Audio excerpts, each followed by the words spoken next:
Ici Jérémy de la Crypto Bref, bon dimanche à tous et on fait un petit point sur l'intelligence artificielle avec les cryptos qui sont en train de surperformer le marché. On regarde ça tout de suite. Si on rentre directement dans le vif du sujet, il y a une chose qui a dû faire plaisir à pas mal de holders de la Crypto Bref dans un premier temps, c'est qu'on a Bitensor qui a surperformé le marché. Il a dépassé les 300 dollars par jeton du coup de TAO. Comme tu peux le constater, on était descendu à 170, c'est une catastrophe. Donc voilà, on a quand même récupéré les 300, c'est bien, même si on est encore très loin des sommets historiques de Bitensor. Voilà, on était quand même monté aux alentours des 1000 dollars sur Binance et sur les autres places de marché, on est monté à 700, 800. Toujours est-il que actuellement, on est dans notre range. Donc on était sorti de ce range, tu vois cette espèce de boîte jaune là qu'on a ici entre les 200 dollars et les 350, on est re-rentré et surtout, ce qu'on regardait depuis un certain moment sur la crypto brève, c'est cette espèce de biseau que tu retrouves sur pas mal d'altcoins, que tu retrouves sur le ticker Other. Tu sais, c'est le market cap de tous les altcoins excluant le top 10, Bitcoin, Ethereum, Stablecoin, Patin, Couffin. Et comme tu peux le constater, on l'a brisé vers le haut. Et le bon point, voilà, on a l'impression que c'est Bitensor qui ouvre la marche. On a un sommet qui est plus haut que le précédent et le surprécédent. Donc tu vois, ça c'est un très bon point parce qu'on est venu briser cette limite aux alentours des 280 points. Et l'objectif, voilà, ça serait de venir clôturer. Donc on espère que cette semaine va se clôturer du coup au-dessus des 280, nous permettant de faire un sommet weekly plus haut que le précédent. Et là, c'est bon signe. C'est bon signe, pourquoi? Parce que ça veut dire qu'on relance une tendance plutôt haussière sur TAO. Bitensor doit encore faire ses preuves, mais comme tu peux le constater, en daily, on a de super signes, notamment cette divergence qu'on adore là, bam, sur le RSI où tu vois qu'il y a un regain d'intérêt massif, tandis que sur le prix, regarde ça. Donc tu vois, on est sous-évalué par rapport aux 460 dollars. Donc est-ce qu'on va aller moon direction les 400-500 dollars directement? Honnêtement, je ne pense pas parce qu'on a quand même une bonne boîte là, tu vois, avec pas mal de résistance. Donc venir tester dans un premier temps la borne supérieure, tu vois, de cette espèce de canal pour ensuite faire une petite correction, repartir. Tu vois, en général, lorsqu'on était rentré dans cette boîte, on revenait tester la borne supérieure. On corrige et on repart. Et là, tu vois, pour le coup, on l'avait fait une fois, deux fois, et la troisième fois, ça avait pété. Donc, ça peut être intéressant pour les gens qui n'ont pas encore pris de bénéfices, pour les gens qui n'ont pas réussi à timer le marché dans ces zones de prix, tu vois, avant qu'on corrige avec les tarifs douaniers, patins, couffins. Donc potentiellement, il peut y avoir des trades à faire. Il peut y avoir des trades à faire dans cette zone, là, tu vois, lorsqu'on va venir s'approcher des 350 dollars. Quand est-ce qu'on ira? Écoute, on verra ça ensemble. Mais je pense que ça peut être intéressant, pas forcément de tout vendre, parce que tu sais pas ce qui peut se passer, notamment avec Bitensor. Lorsqu'il part vraiment en ligne droite, il laisse tout le monde sur le côté. Mais pourquoi pas se décharger un petit peu pour essayer de racheter plus bas, de gonfler son bac de TAO ou alors de garder des stablecoins pour réinvestir ou pour garder un stablecoin tout simplement. Et dans la même configuration, dans le même narrative, un token qui superforme très bien le marché, c'est Render. Render qui lui aussi nous fait un sommet plus haut que le précédent et ça c'est extrêmement intéressant, hein, tu l'as compris mon gros.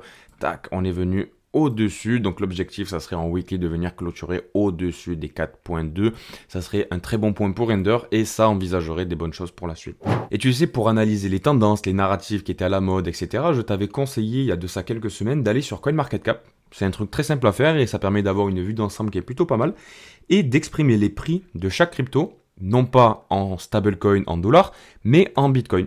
Donc tu vois, tu viens cliquer sur BTC et les prix que tu vas avoir, ils seront exprimés en Bitcoin du coup. Comme tu peux le voir, là Bitcoin, voilà, c'est un Bitcoin, c'est normal.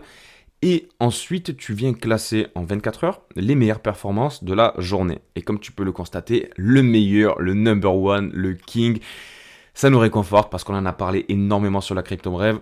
Voilà, on a encore un grand chemin à faire, mais on a Bitensor. En seconde place, on a FET, on a Render. Et finalement, on a pas mal des meilleures performances de la journée qui sont dans l'intelligence artificielle. Donc ça commence à bouger. Et de la même manière, CoinMarketCap, ils t'ont mis aussi à disposition ce graphique que tu as juste ici, que tu peux ouvrir et mettre en grand. Et si tu regardes à l'échelle de 1 an par exemple, tu peux voir la courbe de l'intelligence artificielle avec tous les plus grands tokens de l'IA face au Bitcoin. Et là, ça te permet d'avoir une vue d'ensemble sur cette narrative, sur la trend, est-ce qu'elle est à la mode ou pas. L'objectif, c'est de voir cette courbe monter parce qu'on a envie de voir des tokens qui sont plus forts face au Bitcoin Bitcoin, parce que lorsque le Bitcoin va redriver le marché, qui va remonter, eh bien les tokens qui sont forts face au BTC remonteront bien plus fort. Donc ce qu'on a envie de voir dans un premier temps, c'est une continuation de ce W, tu vois, qui annonce une tendance plutôt haussière, et aller faire un sommet plus haut que le précédent, donc aux alentours des 350 000 Bitcoin approximativement. Là, ça pourrait relancer potentiellement une tendance haussière, parce que voilà, ça s'était passé dans le passé, juste ici, tu vois, en septembre 2024, lorsqu'on avait eu ce gros W. Et bien derrière, bon, on avait une petite correction, mais boum. Donc honnêtement, super content pour Bitensor, pour tous les tokens qu'on suit ensemble. On a Render, Akash, il est un peu plus timide, il a moins de hype pour l'instant. Quand est-ce que ça va revenir? Ben écoute, on attend des petites annonces. Mais si tu regardes un point intéressant sur le token de Bitensor, TAO, c'est le stacking vs le price history. Comme tu peux le constater, on a un total stacké qui est grandissant à chaque fois, et actuellement on a 72% des tokens qui sont en stacking. Donc ça veut dire qu'on a seulement 30% de la supply des Bitensor qui sont en circulation, et selon moi, à mesure que le marché va repasser dans le vert, qu'on va avoir encore une bonne tendance haussière, les holders de Bitensor vont commencer du coup à les stacker, et forcément ça mettra encore moins de Bitensor en circulation, d'autant plus qu'on a aussi les subnets, tu le sais. Les subnets, forcément, ça vient immobiliser des tokens TAO qui sont mis à disposition des subnets, des petites startups de l'écosystème de Bitensor. Et ça, forcément, ça crée une petite pénurie. Et donc ça fait aussi la force de Bitensor, parce que lorsqu'on commence à avoir de l'engouement, ça va extrêmement vite. Et c'est pour ça qu'on fait des flèches, tu vois, qu'on monte directement en ligne droite sur le token de TAO. Concernant le Bitcoin, comme tu peux le constater, voilà, on est entre les 85, 86... et les 83 000 $, on est en train de faire une espèce de canal, tu vois, qui dure depuis maintenant plusieurs jours. Donc quand est-ce qu'il va céder? Quand est-ce qu'il va céder vers le nord ou vers le sud? On le verra ensemble. Toujours est-il que vendredi dernier, on a clôturé à 85 110 $. Ça veut dire que demain, on devrait ouvrir la journée si on est en dessous de 85 000 $ avec un gap CME. Et donc ça, c'est bon signe, parce que tu le sais, les gaps CME, si on vient ouvrir en dessous, par exemple ici, tu vois, ça nous ferait un petit gap, et en général, ces gaps sont comblés. Donc ça nous amènerait à avoir un peu de jus potentiellement pour la semaine prochaine. Et d'ailleurs, pour terminer cette petite vidéo d'un dimanche de Pâques plutôt occasionnel, on a de plus en plus de news autour de l'intelligence artificielle. Tu le sais, on a pas mal d'investissements de la part de Donald Trump.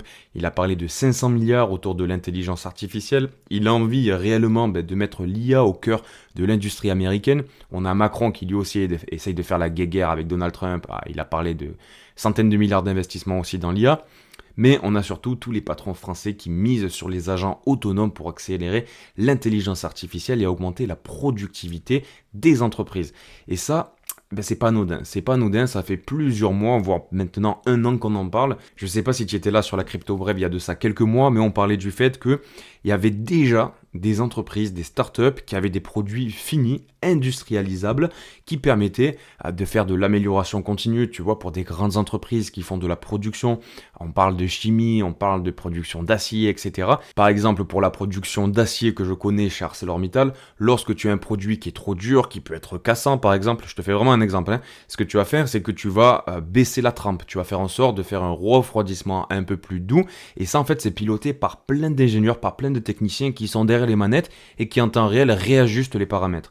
Ce genre de choses-là, c'est pilotable par intelligence artificielle. Et il y a déjà des startups qui proposent leurs services adaptables à des entreprises de chimie, d'acier, de production de ciment, etc. Et d'ailleurs, j'ai même un copain qui travaille à Lafarge qui m'a dit qu'il avait été démarché finalement par des entreprises d'intelligence artificielle via agents autonomes pour régler ce genre de phénomène. Donc, c'est l'avenir. La bulle de l'intelligence artificielle est loin d'être terminée selon moi. On est encore qu'au début, on s'amuse encore avec des chats GPT, à faire des chansons, à faire des poèmes.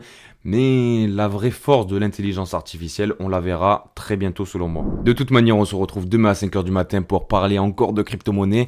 Prends soin de toi, profite de ce week-end de 3 jours. N'hésite pas à t'abonner, à me laisser un petit like pour me récompenser pour mon travail et un petit commentaire pour me souhaiter joyeuse Pâques. Parce que moi je te le souhaite en tout cas. Prends soin de toi, bisous, ciao ciao.